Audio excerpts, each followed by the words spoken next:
Olá, amigos do canal Regui. Para quem me pergunta, se é que alguém quer me perguntar, o que eu achei das estreias de dois gigantes paulistas na temporada de 2020, Corinthians e Palmeiras, lá no Torneio da Flórida, torneio esse que eu não considero muito, mesmo assim eu respondo, eu aprovaria as duas estreias. Houve aspectos que me agradaram em ambas as equipes paulistas. Todas duas sob nova direção. Esperava-se menos do Corinthians em termos de rendimento, mas foi o que mais me agradou nesse aspecto. Talvez pela boa surpresa de ver o Luan se comportando como nos tempos de Grêmio, fazendo a ligação entre meio campo e ataque, jogando solto da intermediária para frente, flutuando, facilitando o deslocamento dos companheiros. Um Luan que gostaríamos de ver mais vezes. Luan este que eu defendi, cuja convocação eu defendi para a Copa do Mundo de 2018. Eu achava que faltava um jogador desse estilo no grupo do Tite. E a campanha na Rússia comprovou isso. Um jogador da característica do Luan. Jogador este que na Olimpíada, 2 anos antes, no Rio de Janeiro, arredondou o time ao ser efetivado como titular. Então esse Luan foi uma amostra. Foi apenas uma pequena amostra, é bom que se ressalte isso, um tempo, um menu de degustação, uma pequena degustação, mas é um Luan que a gente já viu em outras jornadas, com a camisa do Grêmio e da seleção olímpica, principalmente. Então, o Luan foi o grande nome, autor dos 2 gols do Corinthians na vitória por 2-1 sobre o New York City. Foi uma coisa boa, facilitou muito para companheiros, como o Ramiro, por exemplo, com quem ele já tinha um entrosamento de Grêmio. O Ramiro pode ser um jogador que lucre com essa presença do amigo Luan no seu time do Corinthians. Facilita para o Wagner Love. É um jogador, eu gostaria de ver esse time mais na frente com o Pedrinho entrando. Eu acho que o Pedrinho ainda cabe nesse time corintiano, mas ele está servindo a seleção pré-olímpica. Dito isto, passemos ao Palmeiras. Do Palmeiras, a gente já sabe o que pode se esperar desse elenco. É bem verdade que esse elenco não tem justificado nos jogos a fama que ele possui, pelos jogadores que tem, e era para jogar mais. Mas o Vanderlei Luxemburgo estava apenas estreando, num primeiro jogo, um jogo festivo, fora do seu país, né? Contra o time mais qualificado que o Atlético Nacional, um time mais pronto do que o New York City, time que exigiu mais um pouco. Mesmo assim o Palmeiras se comportou bem. Deixo para falar mais na frente sobre a presença do Felipe Melo na zaga.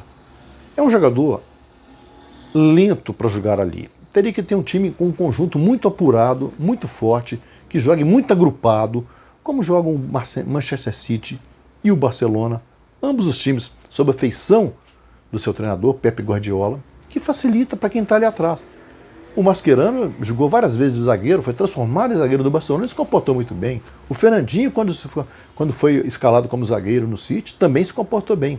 Mas são jogadores com alguma velocidade. O Felipe Melo já não tem tanta. Ele tem um ótimo passe de saída, aquele passe longo que se espera do volante, que já inicia nos ataques, que na Europa é muito mais do que comum, ele sabe executar. Agora, o temor, e manifestado esse na coluna do Tostão de ontem, na Folha de São Paulo, é que ele, no mano a mano, ele cometa muitas faltas na entrada da área, quando não dentro da área, em penalidades máximas. Este é o perigo, porque é um jogador que vai muito para o combate, para o corpo a corpo, um pouco abrutalhado no combate. E, tecnicamente, com a bola no pé, é excelente, mas no combate ele exagera, vai pesado. Então, este é o perigo, é um alerta que a gente faz. Vamos aguardar um pouco mais, e seria má vontade até já criticar essa escolha dele ali. Tem seu lado positivo e seu lado negativo. Vamos aguardar um pouco. O que mais me agradou no Palmeiras foi a presença dos garotos. O Verón a gente já conhecia do final do ano passado, do Mundial. Mas o Wesley foi uma bela surpresa. Ele foi um jogador que se destacou no final, com grandes jogadas, principalmente ali pela esquerda, né? Arrebentando com a marcação do Atlético Nacional, sofreu um pênalti não marcado pelo péssimo árbitro, né? E outra coisa, essa garotada do Palmeiras, todos bateram pênalti e com tranquilidade, frieza e personalidade.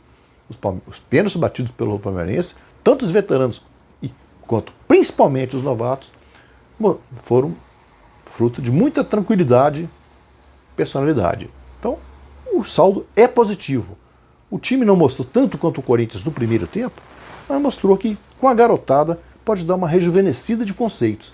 O Palmeiras, que tem, desde o Gabriel Jesus, que surgiu em 2015, 2016, e não teve maiores seguidores como garotos, como companheiros de geração, agora é um time que prestigia mais essa meninada aí, que pode dar uma respirada, uma revigorada nesse time do Palmeiras. Para completar, duas notícias de hoje do futebol brasileiro. Uma, o goleiro Fábio convocou uma coletiva para anunciar que acertou a permanência no Cruzeiro. Faz questão de participar desse momento de reerguimento, conclamando a torcida a aderir ao novo programa de sócio-torcedor que será lançado nesta sexta-feira. O Cruzeiro vai fazer um plano com preços mais baratos, tudo para atrair a torcida, quer fazer da torcida sua grande aliada na volta à elite do futebol brasileiro, como ocorreu com outros clubes. À parte a ação dessa diretoria provisória que está lá, formada por empresários, que está tentando organizar as coisas do clube, equacionar as coisas do clube e escalonar essas dívidas monstruosas que podem chegar até 1 milhão, né? Ao lado disso, esse projeto de plano torcedor visa trazer a torcida para junto do time, carregando junto com ele, prestigiando, arrecadando, ajudando o clube a arrecadar. E o Fábio virou uma espécie de garoto propaganda disso. Outros ídolos, como o Alex, também conclamou a torcida a aderir a este plano. Parece ser interessante, parece ser uma coisa bem pensada. A torcida que já ajudou outros clubes brasileiros, Grêmio, Atlético Mineiro, Corinthians, Vasco, Botafogo, Palmeiras, Inter, a subirem no primeiro ano após a queda, tem agora a missão de tentar conduzir o Cruzeiro no ano centenário, no ano do seu centenário, que é 2021, a primeira divisão de volta. E nisso a presença do Fábio é fundamental. Recordista de jogos com a camisa do clube, ele aceitou ganhar menos do que ganha, baixou bastante o salário dele, mas disse que já estava decidido a isso desde a última rodada do Campeonato Brasileiro do ano passado, já tinha conversado com a mulher e os filhos, estava determinado a permanecer e participar desse processo de erguimento do Cruzeiro. E outra notícia que pipocou hoje aí, o Diego Tardelli rescindiu o contrato com o Grêmio.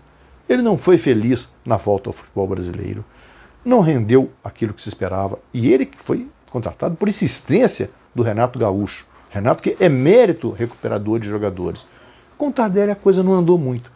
Teve alguns lampejos, fez uns golzinhos ali, uns aqui, mas no geral não foi boa a volta dele. Esperava-se que neste 2020, com pré-temporada, ele pudesse enfim julgar o que dele se espera. Mas optou-se por um acordo em que ele deixa o Grêmio e se coloca livre no mercado. A gente logo pensa no Galo, no Atlético Mineiro, clube que quer queira ou quer não queira, é onde ele se encontrou. O Tardelli, é até estranho dizer que é um jogador de um clube só, que é como se é um reducionismo muito grande, é um pouco injusto com um jogador dessa categoria, que é um jogador muito técnico, um atacante muito técnico. Mas é verdade que no Atlético ele jogou, sobretudo na primeira passagem, um pouco menos na segunda, porque ele tinha companheiros melhores ao lado. Ele jogou o que não havia jogado quando surgiu no São Paulo, era uma promessa, mas o São Paulo tinha jogadores mais consolidados, ele não aconteceu ali. No São Caetano não foi tão bem, no Betis não foi tão bem, na Alemanha não foi tão bem, no Flamengo não foi bem. No Atlético ele se encontrou. Saiu, foi para a Ucrânia, a Rússia, voltou para o Atlético, foi bem, ganhou Libertadores, ganhou a Copa do Brasil, aí sim ele como um dos principais jogadores. Foi para a China, ganhou dinheiro na China. No futebol chinês, a gente não pode dizer que o cara tenha brilhado, né? Craque no futebol chinês é uma coisa, fora do futebol chinês é outra. O futebol, mesmo brasileiro, que não é lá essas coisas todas, em relação ao mundo. Então o Tardelli está solto no mercado, surge o nome do Galo aí, é um clube que não tem o centroavante da categoria dele, embora ele não seja um centroavante fixo, mas já jogou nessa posição lá e se deu bem.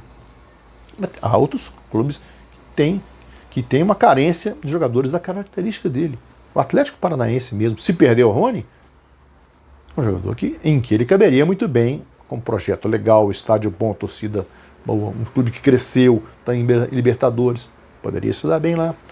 Os três times do Rio, Botafogo, Fluminense e Vasco, ele caberia ali tranquilamente, o problema seria salário. No Flamengo eu já não digo que o elenco está composto, ainda mais com a vinda do Pedro já iminente.